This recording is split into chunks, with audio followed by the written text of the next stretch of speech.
अब आपको सीधा लिए चलते हैं केवड़िया। राष्ट्रीय एकता दिवस, प्रधानमंत्री नरेंद्र मोदी में जुटी हुई है। जिन लोगों का अस्पताल में इलाज चल रहा है, वहां भी पूरी मुस्तैदी बरती जा रही है। लोगों की दिक्कतें कम से कम हो, इसे प्राथमिकता दी जा रही है। हादसे की खबर मिलने के बाद ही गुजरात के मुख्यमंत्री श्रीमान भूपेंद्र भाई रात को ही मोरबी पहुंच गए थे। कल से ही वो राहत और बचाव के कार्यों की कमान संभाले हुए हैं। राज्य सरकार की तरफ से इस हादसे की जांच के लिए एक कमेटी भी बना दी गई है। मैं देश के लोगों को आश्वस्त करता हूं कि राहत और बचाव के कार्यों में कोई कमी नहीं आने दी जाएगी। आज राष्ट्रीय एकता दिवस का ये अवसर भी हमें एकजुट होकर इस मुश्किल घड़ी का सामना करने, कर्तव्य पथ पर बने रहने की प्रेरणा दे रहा है। कठिन से कठिन परिस्थितियों में सरदार पटेल का धैर्य, उनकी तत्परता से सीख लेते हुए हम काम करते रहें, आगे भी करते रहें। साथियों, वर्ष 2022 में राष्ट्रीय एकता दिवस का बहुत विशेष अवसर के रूप में मैं इसे देख रहा हूं। ये वो वर्ष है जब हमने अपनी आजादी के 75 वर्ष पूरे किए हैं। हम नए संकल्पों के साथ आगे बढ़ रहे हैं। आज एकता नगर में ये जो परेड हुई है, हमें इस बात का एहसास भी दिला रही है कि जब सब एक साथ चलते हैं, एक साथ आगे बढ़ते हैं, तो असंभव को भी संभव बनाया जा सकता है। आज यहां देश भर से आए हुए कुछ कलाकार सांस्कृतिक कार्यक्रम भी करने वाले थे। भारत के विविध नृत्यों को भी प्रदर्शित करने वाले थे, लेकिन कल की घटना इतनी दुखद थी कि आज के इस कार्यक्रम में से उस कार्यक्रम को हटा दिया गया। मैं उन सभी कलाकारों से उनके यहां तक आना, उन्होंने जो पिछले के दौरान मेहनत की है, लेकिन आज उनको मौका नहीं मिला, मैं उनके दुख को समझ सकता हूं। लेकिन कुछ परिस्थितियां ऐसी हैं। साथियों, ये एकजुटता, ये अनुशासन परिवार, समाज, गांव, राज्य और देश हर स्तर पर आवश्यक है। और इसके दर्शन आज हम देश के कोने कोने में कर भी रहे हैं। आज देश भर में 75,000 एकता दौड़, रन फॉर यूनिटी हो रही है।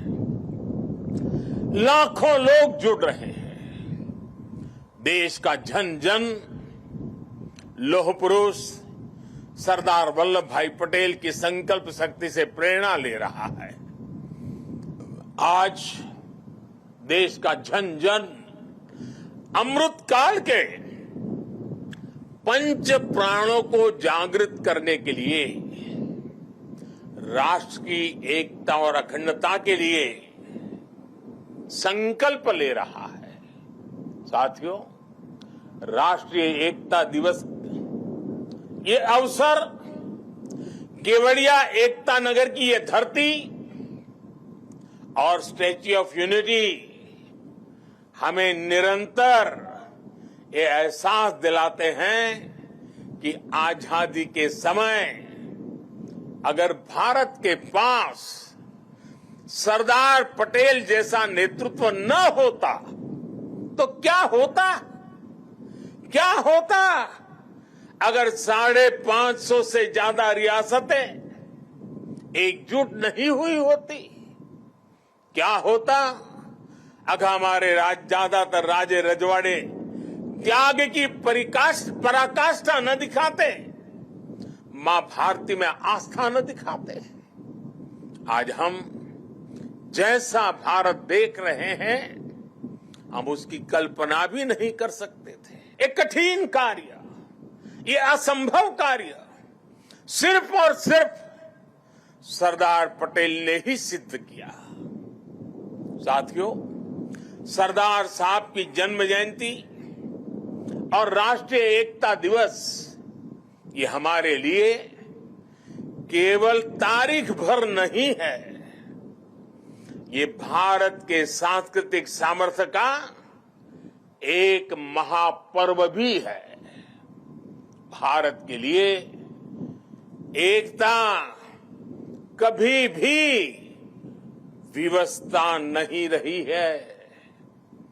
भारत के लिए एकता सदा सर्वदा विशेषता रही है। एकता हमारी विशिष्टता रही है। एकता की भावना भारत के मानस में, हमारे अंतर्मन में कितनी रची बसी है, हमें अपनी इस खूबी का अक्सर एहसास नहीं होता है। कभी कभी ओझल हो जाती है, लेकिन आप देखिए, जब भी देश पर कोई प्राकृतिक आपदा आती है तो पूरा देश एक साथ खड़ा हो जाता है। आपदा उत्तर में हो या दक्षिण में, पूरब में हो या पश्चिमी हिस्से में, ये मायने नहीं रखती है।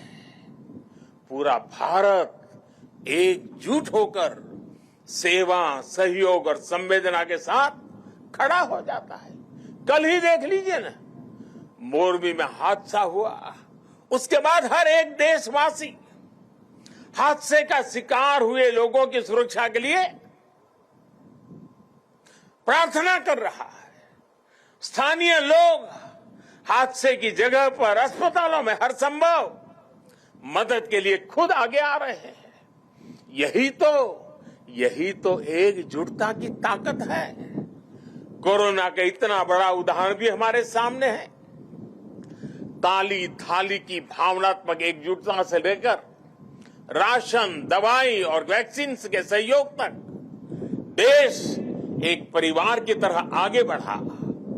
सीमा पर या सीमा के पार जब भारत की सेना शौर्य दिखाती है तो पूरे देश में एक जैसे जज्बात होते हैं, एक जैसा जज्बा होता है। जब ओलंपिक्स में भारत के युवा तिरंगे की शान बढ़ाते हैं तो पूरे देश में एक जैसा जश्न मनता है।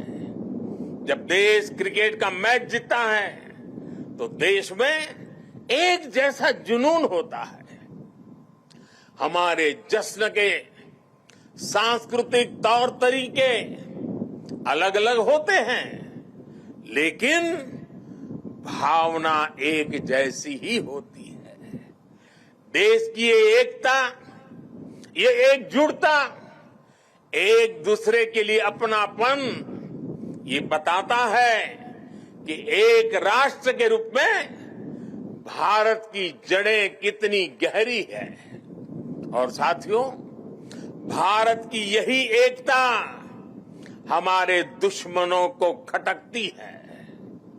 आज से नहीं, बल्कि सैकड़ों वर्षों पहले गुलामी के लंबे कालखंड में भी भारत की एकता हमारे दुश्मनों को चूपती रही है।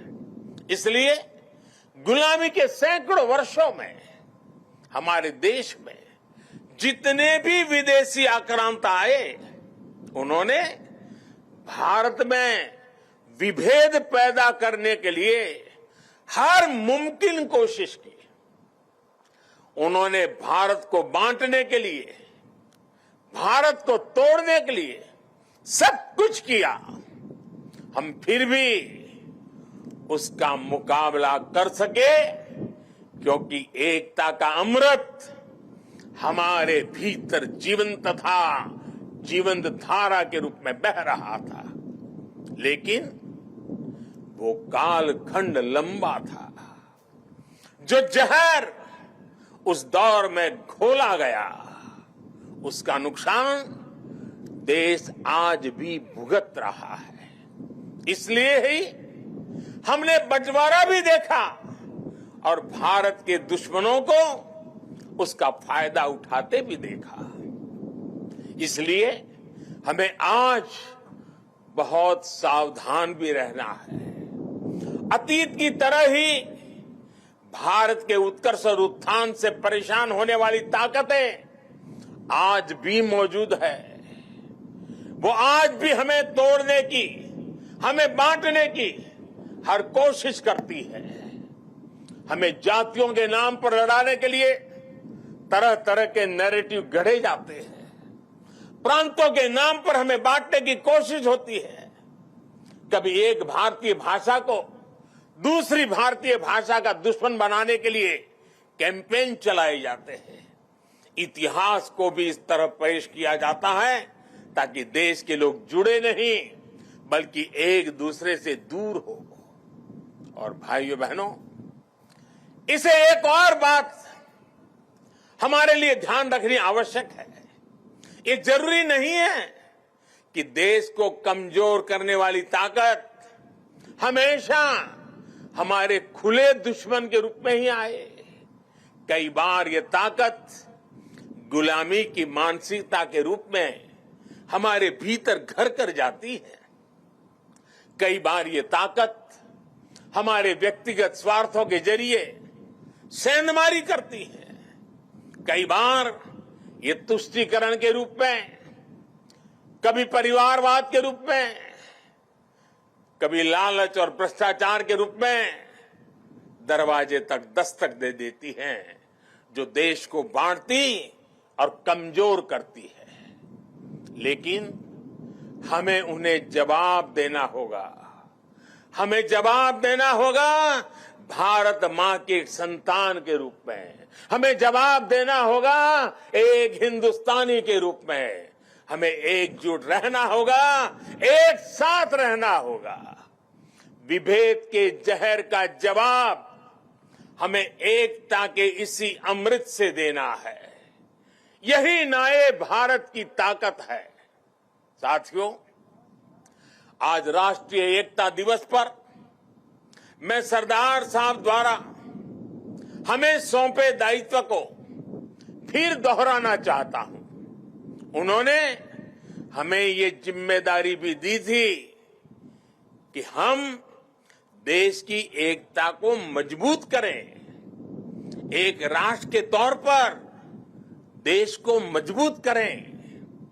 ये एकता तब मजबूत होगी जब हर नागरिक एक जैसे कर्तव्य बोध से ये जिम्मेदारी संभालेगा। आज देश इसी कर्तव्य बोध से सबका साथ, सबका विकास, सबका विश्वास और सबका प्रयास, इस मंत्र को लेकर विकास के मार्ग पर आगे बढ़ रहा है।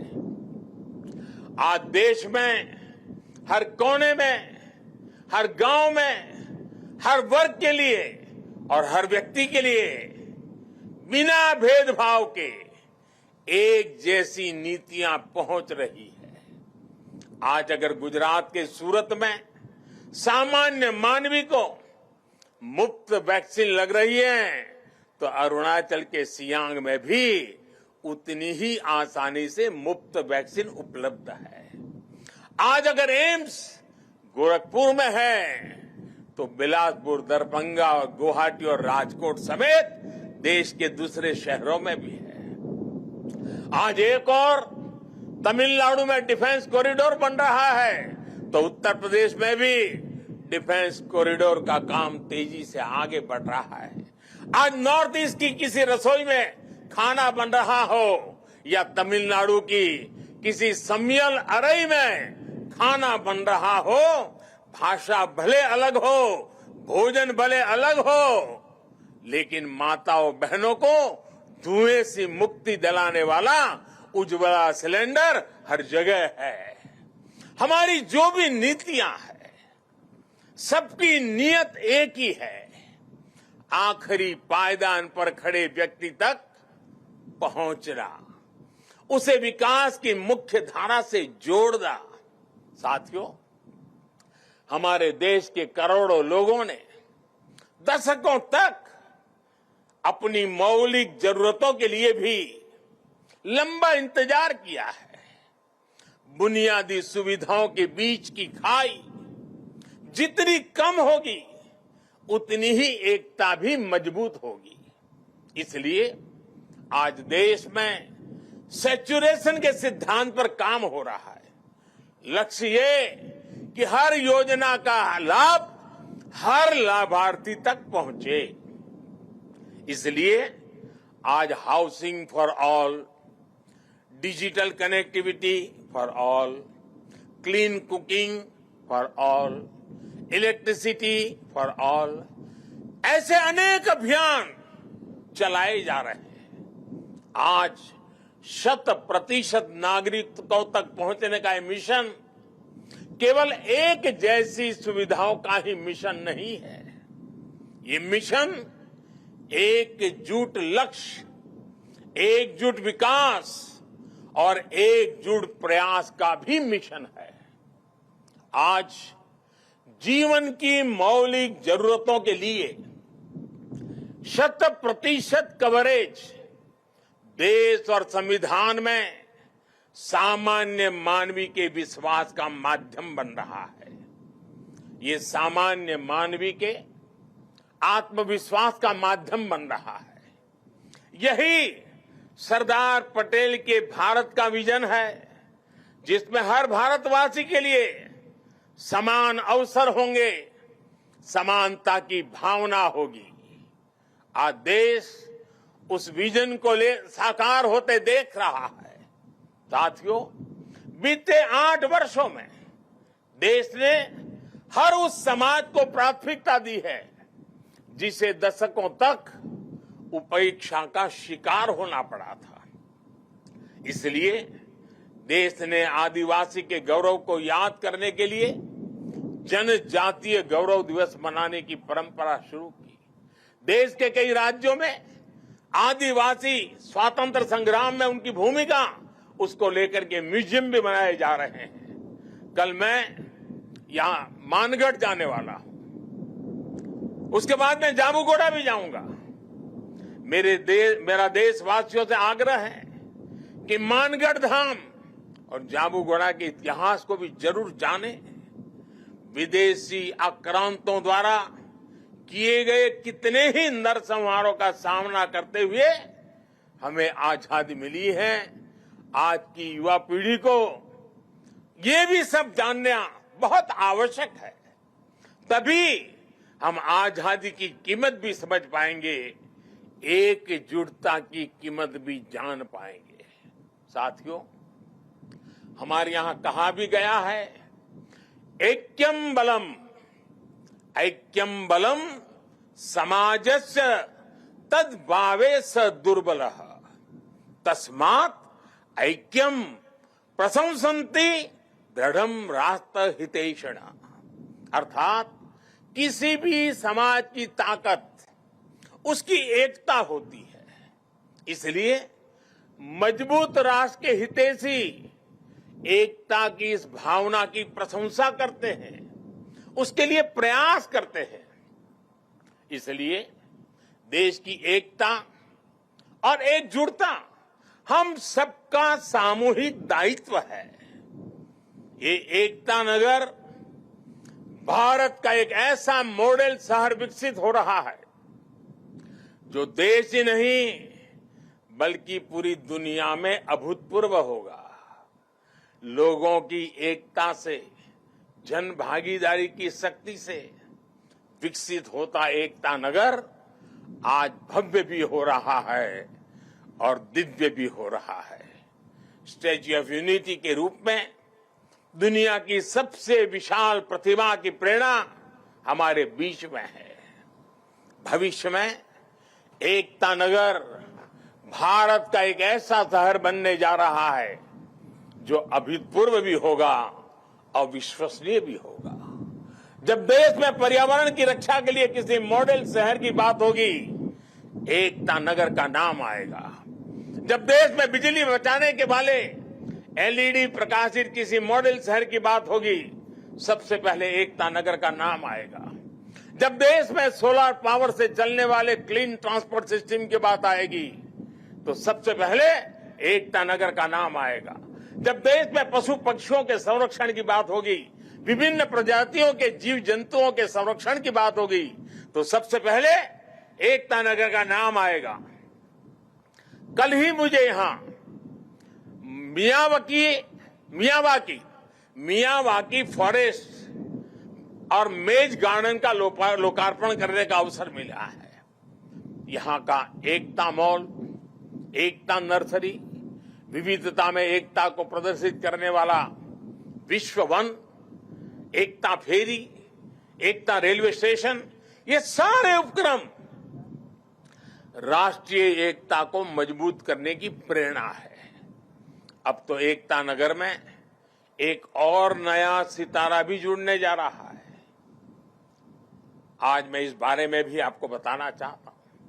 और अभी जब हम सरदार साहब को सुन रहे थे, उन्होंने जिस भावना को व्यक्त किया, उस भावना को उसमें प्रतिबिंब में हम कर रहे हैं। आजादी के बाद देश की एकता में सरदार साहब ने जो भूमिका निभाई थी, उसमें बहुत बड़ा सहयोग देश के राजा रजवाड़ों ने भी किया था। जिन राज परिवारों ने सदियों तक सत्ता संभाली, देश की एकता के लिए एक नई व्यवस्था में उन्होंने अपने अधिकारों को कर्तव्य भाव से समर्पित कर दिया। उनके इस योगदान की आजादी के बाद दशकों तक उपेक्षा हुई है। अब एकता नगर में उन राज परिवारों के, उन राज व्यवस्थाओं के त्याग को समर्पित एक म्यूजियम बनाया जाएगा। ये देश की एकता के लिए त्याग की परंपरा को नई पीढ़ियों तक पहुंचाएगा। और मैं गुजरात सरकार का भी आभारी हूं कि उन्होंने इस दिशा में काफी ग्राउंड वर्क पूरा किया है। मुझे विश्वास है सरदार साहब की प्रेरणा राष्ट्रीय एकता को मजबूत करने के लिए निरंतर हम सबका मार्गदर्शन करेगी। हम सब मिलकर सशक्त भारत का सपना पूरा करेंगे। इसी विश्वास के साथ मैं आप सबसे आग्रह करूंगा, मैं जब कहूंगा सरदार पटेल, आप 2 बार बोलेंगे, अमर रहे, अमर रहे। सरदार पटेल, सरदार पटेल, सरदार पटेल। भारत माता की, भारत माता की, भारत माता की। बहुत बहुत धन्यवाद। तो राष्ट्रीय एकता दिवस इस वक्त प्रधानमंत्री नरेंद्र मोदी केवड़िया से मौजूद थे।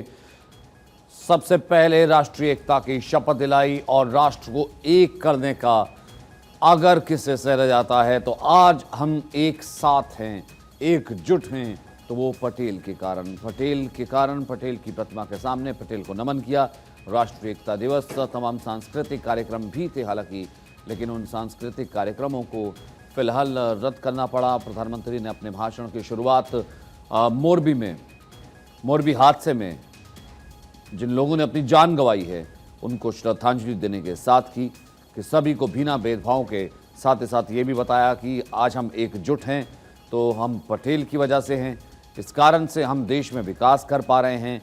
देश की योजनाओं का लाभ असम में भी पहुंचा है, गुजरात में भी पहुंचा है, भारत के हर हिस्से तक पहुंचा है।